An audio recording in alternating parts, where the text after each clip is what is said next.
The Los Angeles Chargers are falling apart, and most people have no idea how bad it really is. The defense that made them terrifying. Gutted. The coordinator who built it. Gone to become a head coach. And their schedule next season is an absolute nightmare. Denver Broncos fans, buckle up, because the AFC West crown is sitting right there for the taking. If you love the Broncos and want to see us take over this division, smash that like button, subscribe, and share this with every Denver fan you know. Now let me be straight with you about something. Bo Nix is one blocked field goal away from having swept Patrick Mahomes completely in their NFL head-to-head matchups. Let that sink in for a second. He has also never lost to the Las Vegas Raiders. The one thorn in his side has been the Los Angeles Chargers. But here's the thing, after everything that's happened this offseason, that rivalry is about to shift hard in Denver's favor. And I'm going to walk you through exactly why, point by point, so that by the end of this, you will not lose a single minute of sleep worrying about that team in Los Angeles. Here's a question for you before we dive in. Do you think the Chargers can replace what they've lost this offseason, or is this the beginning of a real collapse? Drop your answer in the comments, I genuinely want to know what you think. Let's start with the schedule, because this one is staggering. When the NFL released the upcoming season slate, no team in the entire league got hammered harder by it than the Los Angeles Chargers. We're talking about opponents having a full 24 extra days of rest compared to them over the course of the season. Read that again. 24 days. That is not a minor inconvenience, that is a massive structural disadvantage baked right into their year before a single game is played. They're also facing 4 different opponents who get to come in off a bye week with an entire extra week to prepare specifically for them. 4 times. Add on top of that the short weeks, the Thursday games, the cross-country travel, and you start to realize just how stacked against them this season already is before we even get to the talent question. And speaking of travel, the Chargers are based on the West Coast, which means they fly more than almost any team in the league. We're not talking about a small difference. When you compare them to teams with the lightest travel load, the Chargers are flying nearly double the mileage. The research on this is real. Extended air travel takes a toll on the body. The radiation exposure at altitude, the disrupted sleep, the compressed recovery windows, it all accumulates. For a team that's already playing short-handed in the rest department due to the schedule, this is just another weight on their shoulders. Then look at the schedule itself in terms of opponent quality. Using projected win totals, the Denver Broncos own the 11th easiest schedule in the NFL, conveniently just behind the Kansas City Chiefs. The Chargers. They're sitting with a top 15 most difficult schedule in the league. If you flip it and use last year's win totals as the measuring stick, Denver lands right in the middle of the pack while Los Angeles is staring down the 9th toughest schedule in football. They won 11 games last year from a position of strength. Replicating that with this schedule, this travel load, and what's coming next. That is going to be extraordinarily difficult.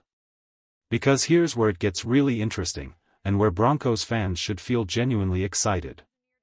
The Chargers didn't just have a rough off-season schedule-wise. They lost a massive amount of defensive talent.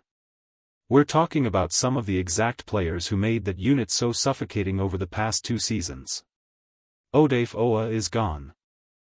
The edge rusher who was living in opposing backfields, a guy who racked up nearly 8 sacks and generated over 30 quarterback pressures last season alone, walked out the door and signed a 4-year, $100 million deal with the Washington Commanders. Watching him play against us, you could see it immediately. The length, the first-step quickness, the relentless motor. He reminded you of one of those freakishly long-armed pass rushers who just refused to stay blocked. And now he's Washington's problem to pay, which tells you the Chargers didn't want to match that number. That is a significant loss. Then there's Benjamin St. Just. The Green Bay Packers snatched him up, and they were absolutely thrilled to do it. And you understand why when you look at the numbers. According to Pro Football Focus, St. Just was the highest-graded cornerback in zone coverage in the entire NFL last season, posting a 91 grade. In a scheme that ran zone coverage on over 80% of their snaps, losing your best zone corner is not something you just paper over. Green Bay recognized exactly what they were getting, and Los Angeles had to watch him walk. Beyond those two names, the Chargers also lost multiple linebackers, Denzel Perryman among them, and a defensive lineman who departed for Dallas. When you add it all up, this is a defense that went from a legitimate top 5 unit in the league to one that is now being patched together with replacement parts. But the single biggest loss, and this is the one that I truly believe has been underreported, is Jesse Minter. Minter spent 2 seasons as the Chargers' defensive coordinator, and what he did in that building was borderline remarkable. He inherited a unit that ranked 24th in points allowed and 28th in yards allowed. In his very first year, he turned them into the best scoring defense in the entire NFL. Year 2, they were still a top 5 unit. The man got more production out of the talent on that roster than almost anyone else in the league could have. He and the type of scheme creativity that he brought were the engine driving that entire defensive machine. And now he's gone, because the Baltimore Ravens came calling with a head coaching job and a 5-year contract. That is what you get when you're truly elite at what you do. Baltimore looked at what Minter built in Los Angeles and decided he was the right person to lead their entire franchise. The Chargers essentially had one of the best defensive minds in football plucked right off their sideline. So who replaces him? Someone whose most recent coordinator experience before joining the NFL came at the college level. That is not a knock on the individual, but going from Jesse Minter to an unproven coordinator is one of the sharpest quality drops you will find anywhere in the league heading into this season. Here's your question of the day, and I want every single one of you to answer this in the comments. Can Jim Harbaugh maintain a winning culture in Los Angeles without the defensive infrastructure that Jesse Minter built, or is this the year the wheels finally come off? Because that question matters more than people realize. Harbaugh is a personality-driven coach. His teams come in fired up, emotionally charged, running through walls. And for a period of time, that works.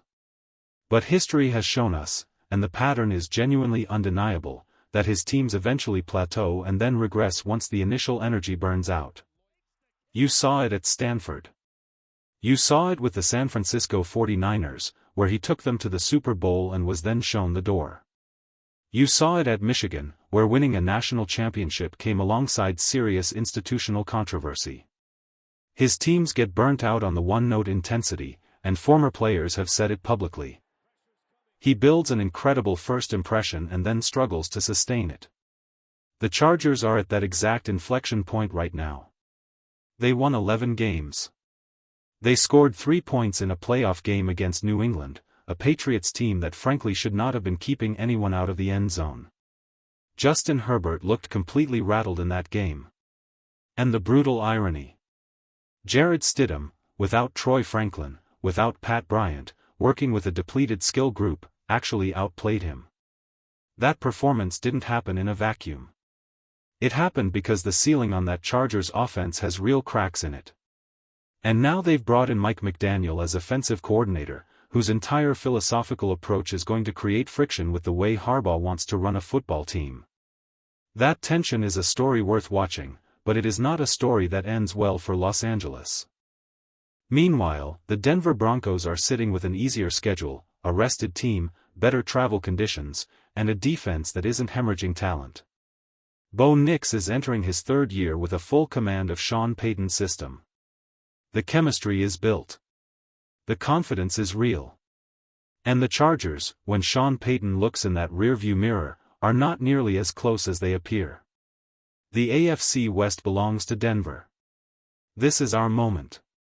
And it's only just beginning.